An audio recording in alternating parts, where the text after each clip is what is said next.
The reality is, as I know you've said, if you start late, you will have to go harder for longer. And they were about 9 months to a year late in what they began. So I'm guessing you are not surprised by what you heard Chair Powell say today.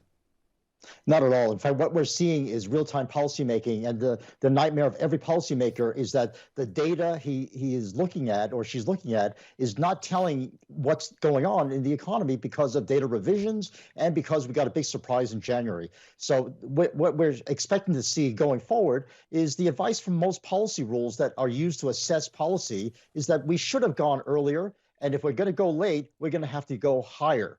And most policy rules are suggesting we should go maybe 6 or even 7%, not the 5% that's being priced in by markets right now. So markets really are yet to be surprised by even more tightness if the data keep coming in as strong as it has been. Now, I was reading your notes and thoughts. The Taylor rule, the famous Taylor rule, which we don't talk about enough on this program. The Taylor rule says it should be 6 or 7%. Absolutely. And I've modified my estimates of the Taylor rule to take into account the fact that we have a very different economy than John had in his earlier papers. And I think that every policymaker is going to tell you, oh, these policy rules are way too simplistic. We never follow them mechanically. But they do provide guidance as to what would happen if you followed some rules that are very specific. And principles set in those rules are that if inflation goes up, you raise rates by a little bit more to get the real rate of interest into a tightening condition that will allow the economy to slow down and inflation to slow down. We haven't done that yet. But I just wonder, are we not the ones who are the fools to some extent? This was always going to be how it was. The strength of the economy. Have you ever known inflation to just be tamely and meekly walk out the door because rates have started to go up? It always ends up as a battle. Well, this time it was supposed to be different because it was COVID-induced and supply-side induced, and supply chain brokenness was supposed to be the source of this. You heard that in the questioning by the Democrats throughout Powell's testimony, and that there's a lot of people who believe that it's all supply side. Well, I think the Chair Powell is trying to correct it and say it's both supply and demand. The demand side is still extraordinarily strong, even as the supply side is coming back online. We have the traffic lights.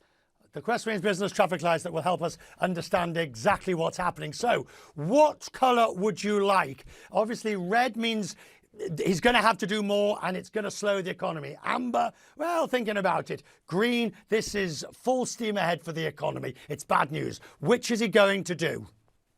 Powell told us he's definitely going to be doing more depending upon how the data come in. So look at the next 2 weeks worth of data and look at the CPI, the employment numbers, and the retail sales. If it continues as strong as it has been in January, you betcha it's going to be all full speed ahead and rates are going up. So which color would you like of the lights? Can I have a red/amber? No is the short answer to that, but what I will give you instead, because we have the ability to do it, I'll give you a flashing amber. How about that? A flashing amber means absolute caution, that we're worried about what's happening. Does that satisfy you, sir? Absolutely. Thank you very much indeed. Good to see you, Bill. We'll talk more about it. The flashing amber. After all, oh no, I beg your pardon, Bill. You'll stay with me a bit longer now. The United States says it does not seek conflict with China after the Chinese foreign minister issued a stark warning.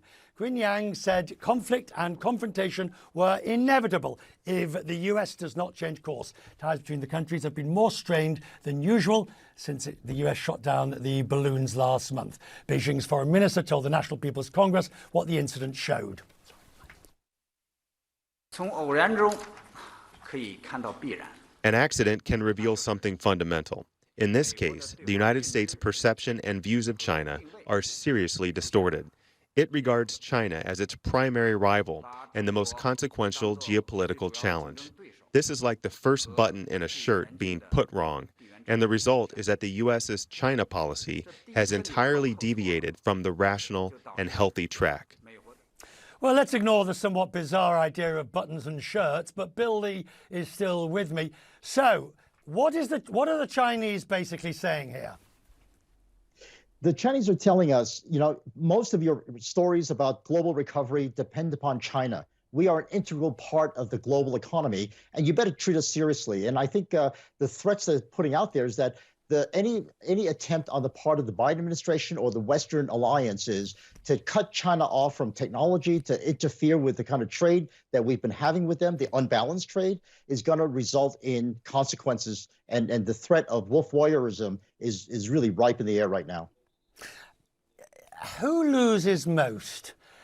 Because obviously I was in Asia last week, and I can see how the reopening of China is dragging up all the other economies here, and in the fullness of time will actually arguably be the savior of Europe, of the EU, and perhaps even the US in terms of the engine, the pump primer. So who loses out?